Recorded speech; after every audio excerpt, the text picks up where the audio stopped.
Hello दोस्तों, क्या हाल चाल, सब कुछ ठीक है ना। मेरा नाम है रुपेश कुमार महतो और आप सभी का हमारे यूट्यूब चैनल में बहुत बहुत स्वागत है। दोस्तों, इस वीडियो में, आज की वीडियो में मैं आपको समझाने वाला हूँ कि करंट ट्रांसफार्मर किस तरीके से काम करता है, उसका डिटेल आज मैं बताऊंगा। इस वीडियो को अगर आप देख ले तो करंट ट्रांसफार्मर आपका कंप्लीट हो जाएगा, ठीक है।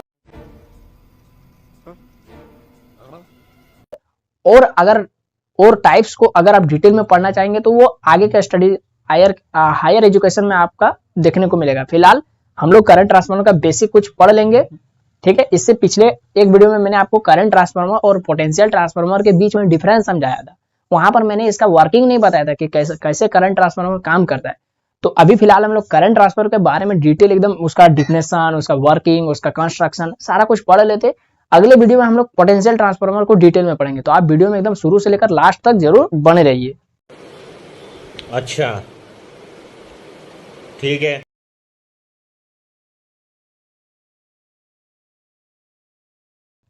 तो चलिए दोस्तों, मैं सबसे पहले आपको समझाता हूं करंट ट्रांसफार्मर का डिफिनेशन क्या है। तो देखिए, करंट ट्रांसफार्मर एक क्या है, इंस्ट्रूमेंट ट्रांसफार्मर है। कोई भी आपसे पूछेगा कि करंट ट्रांसफार्मर किस कैटेगरी के अंदर में आता है, तो बताइएगा कि करंट ट्रांसफार्मर इंस्ट्रूमेंट ट्रांसफार्मर का कैटेगरी में आता है। इंस्ट्रूमेंट ट्रांसफार्मर का कैटेगरी में दो ट्रांसफार्मर आता है, एक आपका करंट ट्रांसफार्मर, एक आपका पोटेंशियल ट्रांसफार्मर। तो पहला है आपका करंट ट्रांसफार्मर। तो और ये जो है ना करंट ट्रांसफार्मर, ये एक क्या स्टेप अप ट्रांसफार्मर है। स्टेप अप ट्रांसफार्मर कहने का मतलब जो वोल्टेज को हाई कर दे, जो इनपुट में वोल्टेज लिया और आउटपुट में ज्यादा वोल्टेज दे दे, इनपुट में कम वोल्टेज लिया, आउटपुट में ज्यादा हायर वोल्टेज बना दे। तो ऐसा करने का मेरा मकसद क्या है, ऐसा करने का मकसद है ताकि हम जो आउटपुट में जो हमको करंट मिलेगा उसको हम मिनिमाइज कर सके। करंट को कम करने के लिए वोल्टेज को मैक्सिमम करना पड़ता है, मतलब करंट को कम करने के लिए हमको वोल्टेज को बढ़ाना पड़ता है। काहे? क्योंकि हम लोग फॉर्मूला जानते हैं P बराबर VI। तो वोल्टेज हम लोग जानते हैं कि पावर दोनों ही तरफ सेम होना चाहिए, इनपुट और आउटपुट में पावर सेम रहता है। तो पावर को सेम करने के लिए हमको क्या करना पड़ेगा, पावर को कांस्टेंट करने के लिए वोल्टेज को बढ़ा देंगे, तो करंट को कम होना पड़ेगा, तब मेरा पावर कांस्टेंट रहेगा। तो करंट, क्योंकि देखिए ऐसे हम लोग तो जानते हैं। और ये क्या है, इंस्ट्रूमेंट ट्रांसफर, ये आपका मेजर करता है करंट को। जो आपका ट्रांसमिशन लाइन में हाई वोल्टेज का करंट जो आपका जाता है, हाई वोल्टेज का करंट जो जाता है, उस हाई वोल्टेज का करंट को मेजर करने के लिए कि उतना ट्रांसमिशन लाइन में आप लोग देखे होंगे कि बिजली घर से जो आपका सब स्टेशन तक जो लाइन जाता है, जो बिजली जाता है, जो पावर जाता है, वो आपका मोटे मोटे तारों के माध्यम से जाता है। ये आपने जरूर देखा होगा टावर सब में, बड़े बड़े टावर सब में। तो हमको कैसे पता चलेगा कि उस टावर में कितना करंट जा रहा है? तो हाई वोल्टेज का करंट जाता है, हाई एम्पियर का, लगभग 5000 10,000 एम्पियर का करंट जाता है। तो उसको मेजर करने के लिए अब क्या उतना खतरनाक लाइन में क्या हम लोग छोटा छोटा एमीटर लगा देंगे? क्योंकि एमीटर से भी करंट मेजर होता है, जैसी बात है, हम लोग जानते हैं। लेकिन जैसे हम लोग एमीटर लगा देंगे तो एमीटर खत्म हो जाएगा, जल जाएगा, ब्लास्ट हो जाएगा, ठीक है। तो उस प्रॉब्लम को सोल्यूशन करने के लिए लाया गया करंट ट्रांसफार्मर। ये क्या करता है, ये भी आपका करंट को ही मेजर करता है। उस हाई वोल्टेज सर्किट में जो करंट जा रहा है उसको ही मेजर करता है, लेकिन कैसे मेजर करता है वो आगे हम लोग आपको वर्किंग में समझाएंगे, ठीक है। कंस्ट्रक्शन फिगर छाप के बताएंगे। तो फिलहाल आपको समझ में आ गया करंट ट्रांसफार्मर क्या है। करंट ट्रांसफार्मर एक इंस्ट्रूमेंट ट्रांसफार्मर है जो स्टेप डाउन करता है करंट को स्टेप डाउन करता है, कम करता है आउटपुट में, ठीक है। तब हम लोग आउटपुट में कम करंट मिलेगा तो आसानी से उसको हम मेजर कर लेंगे। हाँ, कैसे होता है वो हम लोग आगे बात करेंगे। और इसमें करंट को कम करने के लिए हमको वोल्टेज को बढ़ाना होगा, इसीलिए इसमें स्टेप अप ट्रांसफार्मर का यूज किया जाता है फॉर सेकेंडरी प्रोटेक्शन, ताकि हम लोग सेकेंडरी में जो वाइंडिंग है उसको प्रोटेक्ट कर सके, उसको बचा सके, उतना हाई वोल्टेज का करंट जो पास हो रहा है उससे बचा सके हम सेकेंडरी वाइंडिंग को। और प्राइमरी वाइंडिंग में कितना करंट जा रहा है उसको मेजर कर सके, उसको मॉनिटर कर सके, ठीक है। और जैसे हम लोग जानते हैं कि ट्रांसमिशन लाइन क्या होता है, 3 गो होता है। तो 3 गो होता है तो उसमें कितना करंट जा रहा है, तो उसको मेजर करने के लिए हम लोग करंट ट्रांसफार्मर को कनेक्ट करेंगे उस ट्रांसमिशन लाइन में आपका करंट ट्रांसफार्मर को कनेक्ट करना पड़ता है। तो कैसे कनेक्ट करते हैं, सीरीज में कनेक्ट करते हैं, इसीलिए इसको सीरीज ट्रांसफार्मर भी कहते हैं। तो कोई आपसे कहीं भी पूछ दे या फिर कहीं भी आपका सवाल आ जाए कि करंट ट्रांसफार्मर किस तरीके का ट्रांसफार्मर है, तो करंट ट्रांसफार्मर एक सीरीज ट्रांसफार्मर भी होता है, ठीक है, क्योंकि इसको सर्किट में सीरीज में कनेक्ट किया जाता है। कैसे कनेक्ट करते हैं अभी आगे हम लोग बात करेंगे डायग्राम के साथ। तो वर्किंग अब इसका देख लेते हैं। आपको डिफिनेशन समझ में आ गया, थोड़ा बहुत समझ में आ गया होगा, ठीक है। वर्किंग, तो ये कोई भी ट्रांसफार्मर हमने देखा है जनरली दो वाइंडिंग होता है, प्राइमरी वाइंडिंग और सेकेंडरी वाइंडिंग। इसमें भी देखिए एक छोटा सा आपका ट्रांसफार्मर यहाँ पर छापा हुआ है, इसका इंटरनल स्ट्रक्चर ये जो रिंग जैसा दिख रहा है सर्कुलर, ये होलो स्टील का कोर है, ठीक है, ये स्टील का कोर है होलो, ठीक है, खोखला, ठीक है, सर्कुलर है। देखिए इसमें क्या है, राउंडिंग किया हुआ है, वाइंडिंग किया हुआ है, उस वाइंडिंग वो कौन सा वाइंडिंग है, सेकेंडरी वाइंडिंग है। उस स्टील का कोर में कौन सा वाइंडिंग लपेटा हुआ है, सेकेंडरी वाइंडिंग लपेटा हुआ है। उससे क्या कनेक्ट किया हुआ है, एक एमीटर कनेक्ट किया हुआ है, एक छोटा सा एमीटर कनेक्ट किया हुआ है, ठीक है।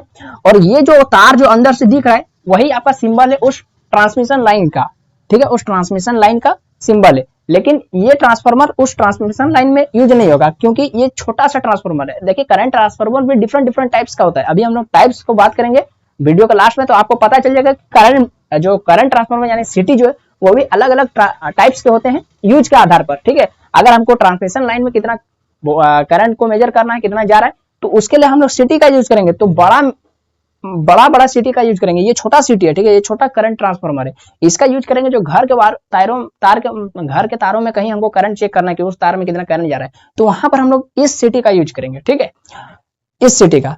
तो ये जो मेन तार है उसको हम लोग क्या कर दिए अंदर, मतलब ट्रांसफार्मर ही कुछ इस तरीके से कंस्ट्रक्शन होता है कि हम लोग तार के बीच में इसको घुसा सकते हैं, ठीक है, और हम लोग एमीटर से उसको मेजर कर सकते हैं, ठीक है। और यहाँ पर सर्किट सिंबल दिया हुआ है, देख लीजिए, ये मेन करंट है, मेन तार जो है उससे प्राइमरी करंट जा रहा है, और ये जो सेकेंडरी जो वाइंडिंग है उससे सेकेंडरी करंट जाएगा, ठीक है, समझ में आ गया। देखिए दो वाइंडिंग होता है, देखिए किस तरीके से काम करता है वो समझिए। देखिए हम लोग वर्किंग जो है ना, सारा टाइप का करंट ट्रांसफार्मर सेम वर्किंग होता है, भले स्ट्रक्चर अलग अलग होता है लेकिन वर्किंग सेम होता है।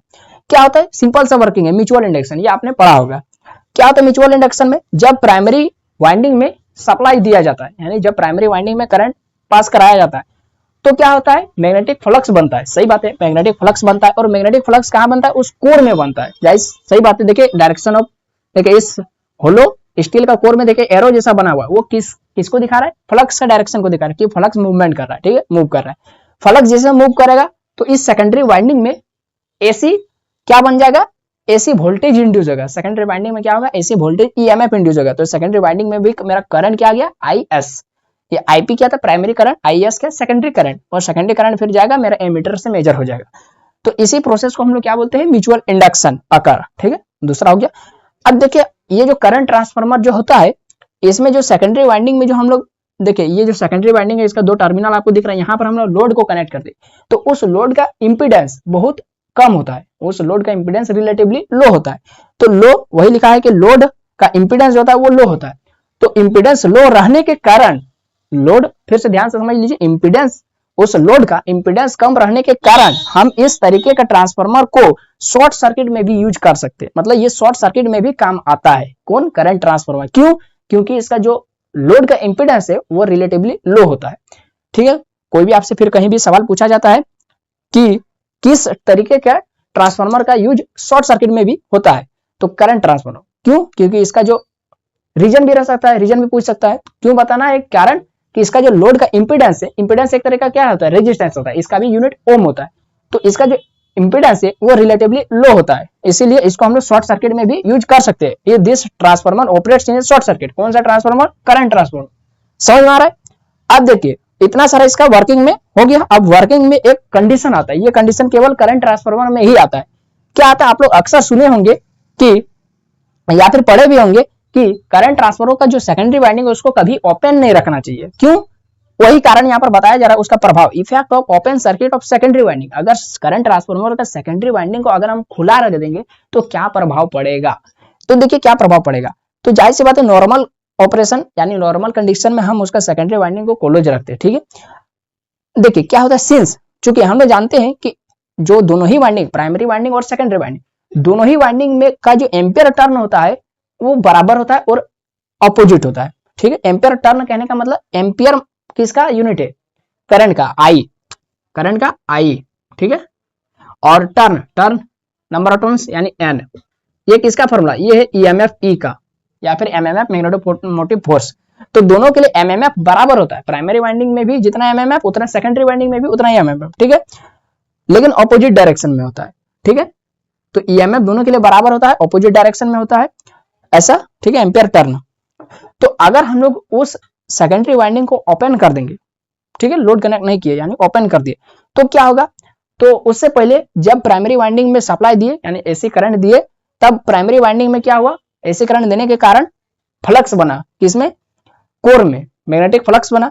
तो मैग्नेटिक फ्लक्स, मेन फ्लक्स, ये आप लोग ट्रांसफार्मर का कंस्ट्रक्शन याद कीजिए, मैंने आपको बताया था कि जब कंस्ट्रक्शन, ये जो ट्रांसफार्मर इस तरह रहता था चरकुट, ठीक है, प्राइमरी करंट, प्राइमरी वाइंडिंग से जब एसी करंट जाता था तो ईएमएफ इंड्यूस हुआ, ईएमएफ के कारण मैग्नेटिक फ्लक्स बनता था, फाई जो मूवमेंट करता वही मेन फ्लक्स होता था। आप लोग याद कीजिए transformer on load condition, no load condition, उसमें तो मेन फ्लक्स जाता था। और फिर जब सेकेंडरी वाइंडिंग में भी एक जब ईएमएफ इंड्यूस हो जाता तो उससे भी एक क्या होता था, डीमैग्नेटाइजिंग फ्लक्स इंड्यूस होता था। अब अपोजिट डायरेक्शन में उस जो मेन फ्लक्स जा रहा था उसका अपोज कर रहा था, याद है, हाँ।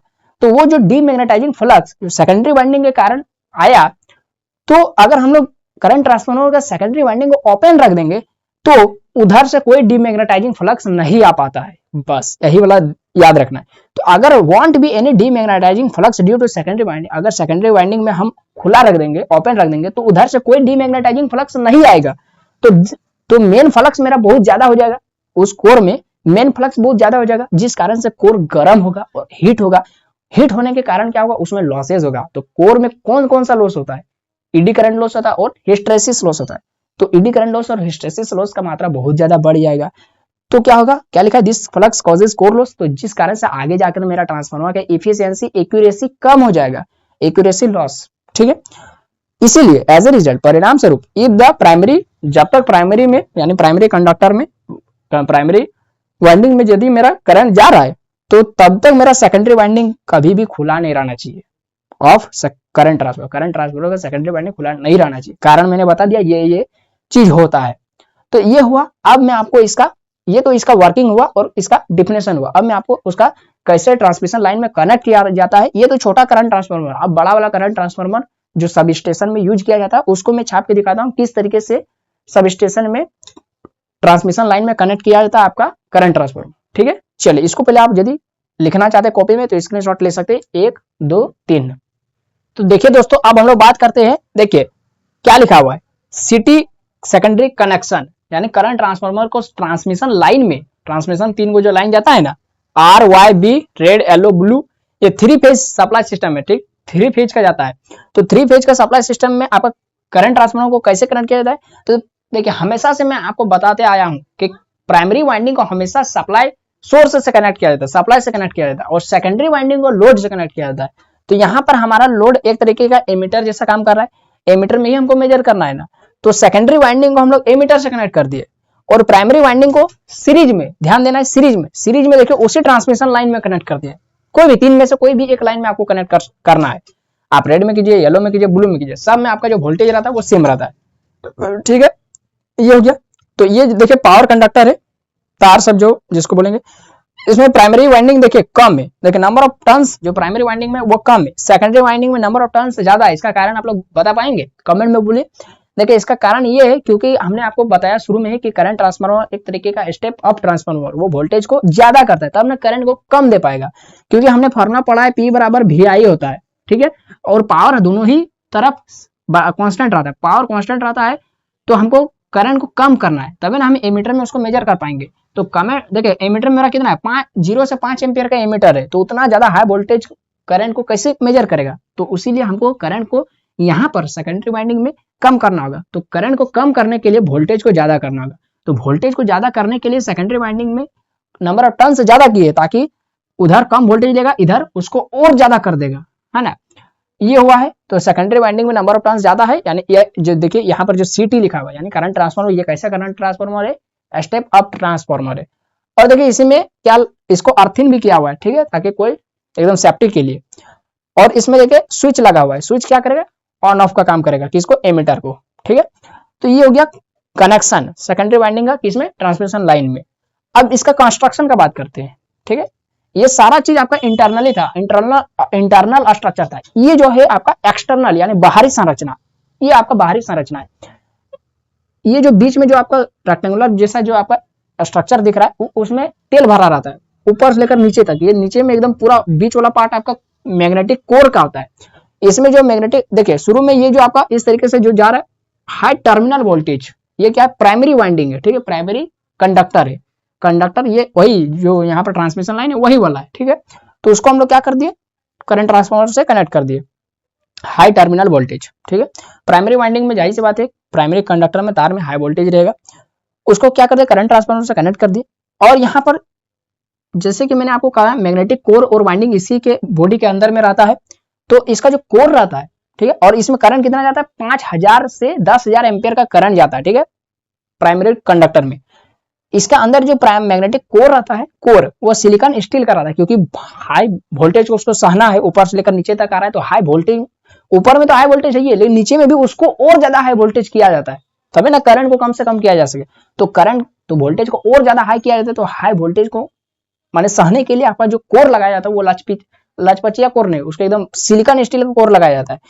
और इसका वाइंडिंग जो है इंसुलेशन किया जाता है, वाइंडिंग को इंसुलेशन किया जाता है, ठीक है, और वाइंडिंग को एकदम नजदीक ताकि close, primary winding secondary winding close रखा जाता है, ताकि क्या हो जाएगा, लीकेज कम से कम होगा, लीकेज रिएक्टेंस कम से कम होगा। ये सब हो गया, इसी हाउसिंग के अंदर में है, इसी स्ट्रक्चर के अंदर में है, ठीक है। ये पोर्सेलिन का इंसुलेटर है, इंसुलेटर, ठीक है, जो आपने देखा होगा चक्री जैसा रहता है ना, इसमें भी उसी तरीके का संरचना रहता है। पोर्सेलिन जो आपका घर में स्विच है, switch fuse, sorry fuse, fuse जो सफेद कलर का है ना, वो आपका जो बहुत टाइट रहता है, वो आपका पोर्सेलिन का मटेरियल का बना रहता है, ठीक है। पोर्सेलिन का पोर्सेलिन इंसुलेटर इसमें यूज हुआ है। ये जो चक्री जैसा दिख रहा है ये पोर्सेलिन का इंसुलेटर, पोर्सेलिन क्या है, मटेरियल का नाम है। और ये देखिए ये जो चेंबर जैसा दिख रहा है ये सेकेंडरी टर्मिनल बॉक्स है, सेकेंडरी टर्मिनल बॉक्स, इसमें सेकेंडरी वाइंडिंग सब है, ठीक है, सेकेंडरी टर्मिनल सब है। तो ये हो गया आपका पूरा करंट ट्रांसफार्मर का स्ट्रक्चर। इससे भी ज्यादा जटिल है आपका पोटेंशियल ट्रांसफार्मर, जिसका हम लोग बात अगले वीडियो में करेंगे। तो चलिए ये हो गया, अब हम लोग थोड़ा सा इसका टाइप्स का बात कर देते हैं, ज्यादा डिटेल में बात नहीं करेंगे टाइप्स को, ठीक है। चलिए तो इसको आप लोग स्क्रीनशॉट ले लीजिए अपना कॉपी में नोट करने के लिए। तो चलिए दोस्तों अब हम लोग देखते हैं जो हमारा लास्ट है topic, types of current transfer, types of cities. तो देखिए जो सिटीज कॉमनली आपका 4 टाइप के होते हैं, indoor city, outdoor city, bushing city, portable city. देखिए इंडोर सिटी नाम से ही पता चल रहा है, इंडोर यानी घर के अंदर के कामों के लिए। तो इंडोर सिटी में आपका जो होता है उस सर्किट में जो करंट पास हो रहा है मेजर करने के लिए, जिस सर्किट का वोल्टेज कम है पहले से, जैसे हमारे घर के वायरिंग का वोल्टेज ज्यादा से ज्यादा कितना होता है, 220 वोल्टेज 240 वोल्टेज का होता है। तो वहां पर हम लोग इंडोर सिटी जो हमने शुरू में आपको छाप के दिखाया था, इस तरह के होलो रिंग था और इसके अंदर से आपका कंडक्टर जा रहा था, प्राइमरी वाइंडिंग जा रहा था, ठीक है, ये आईपी था और इधर से आपका इधर से आपका सॉरी मैग्नेटिक फ्लक्स जा रहा था ये कोर में, और ये आपका पूरा वाइंडिंग किया हुआ था कोर में, ठीक है, इस तरीके से आपको याद होगा तो। और यहाँ पर एमीटर में हमने छापा था और यहाँ से आपका क्या जा रहा था, आईएस जा रहा था, सेकेंडरी करंट। तो ये जो आपका सिटी है, ये जो करंट ट्रांसफार्मर है, ये आपका है, आपका यही जो आपका है, ये आपका है आपका इंडोर सिटी, ठीक है। देखिए इंडोर सिटी के अंदर में आपका 3 टाइप आता है, एक ओन टाइप, बार टाइप और विंडो टाइप। ये जो ओन टाइप है ये वाला है, ठीक है, ये होता है ओन टाइप, ये हो गया आपका ओन टाइप, ओन टाइप, ये हो गया ओन टाइप सिटीज। बार टाइप सिटी क्या हो गया, देखिए ओन टाइप सिटी पता चलिए ये नॉर्मल जो करंट ट्रांसफार्मर है वही है। बार टाइप सिटी क्या हो गया, बार टाइप सिटी में देखिए ध्यान देने वाली बात ये है, इसको डिटेल में तो मैं नहीं बताऊंगा, ध्यान देने वाली बात ये है कि बार सिटी में अगर आपका कहीं भी ऑब्जेक्टिव पूछ दिया तो बार सिटी में आपको याद रखना है कि बार टाइप करंट ट्रांसफार्मर में प्राइमरी वाइंडिंग नहीं होता है। ध्यान देने वाली बात ये है कि बार टाइप करंट ट्रांसफार्मर में प्राइमरी वाइंडिंग नहीं होता है। इसमें जो है 2 कोर होता है, प्राइमरी कोर और सेकेंडरी कोर, ठीक है, इसमें 2 कोर होता है, और वो भी कोर जो होता है वो बार का बना होता है, मेड ऑफ बार्स। तो आपको समझ में आ गया, इसमें कोई भी प्राइमरी वाइंडिंग नहीं होता है, इसमें प्राइमरी कोर होता है और सेकेंडरी कोर होता है, 2 कोर होता है बार का बना हुआ, बार टाइप। ज्यादा डिटेल में नहीं बताऊंगा, ऐसे आपके लिए अभी इंपॉर्टेंट नहीं है। विंडो या फिर टोरोइडल टाइप, तो टोरोइडल यानी आपका नाम से ही पता चल रहा है कि ये इसी तरीके से होगा, टोरोइडल होगा, और पूरा रिंग आपका क्या होगा, इस तरीके से वाइंडिंग किया हुआ होगा, पूरा रिंग वाइंडिंग किया हुआ होगा। और जैसा कि विंडो टाइप है तो ये जो आपका होलो रहेगा ये आपका विंडो रहेगा, ठीक है, इस तरीके से। और यहां से 2 टर्मिनल निकला रहेगा सेकेंडरी के लिए, ठीक है, सेकेंडरी के लिए। तो ये हो गया आपका टोरोइडल टाइप या फिर विंडो टाइप करंट ट्रांसफार्मर, ठीक है। बार टाइप, इसमें 2 बार होता है कोर का, प्राइमरी कोर, सेकेंडरी कोर, लेकिन इसमें कोई प्राइमरी वाइंडिंग्स नहीं होते, ठीक है, ये सब याद रखना। आउटडोर करंट ट्रांसफार्मर, ये आपका घर के बाहर वाला है, जैसे सब स्टेशन हो गया, पावर हाउस हो गया, वहां पर।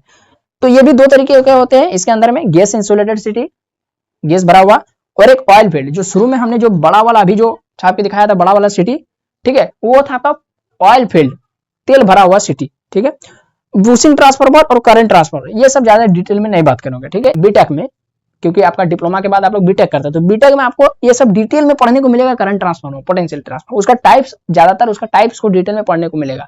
तो फिलहाल इस वीडियो को हम लोग यहीं पर समाप्त करते हैं। अगला जो हमारा वीडियो आएगा पोटेंशियल ट्रांसफार्मर को लेकर रहेंगे, जहां पर हम लोग उसका कंस्ट्रक्शन, वर्किंग और डिफिनेशन को काफी अच्छा से समझेंगे, ठीक है। तो ये वीडियो आपको कैसा लगा? वीडियो अच्छा लगा होगा तो लाइक करना है, अपने दोस्तों में शेयर कर देना है। आगे आने वाले वीडियो को पाने के लिए, उसका नोटिफिकेशन पाने के लिए आपको चैनल को सब्सक्राइब करना पड़ेगा, तो चैनल को सब्सक्राइब कर लीजिए। फिर मिलते किसी नए वीडियो में। जय हिंद, वंदे मातरम।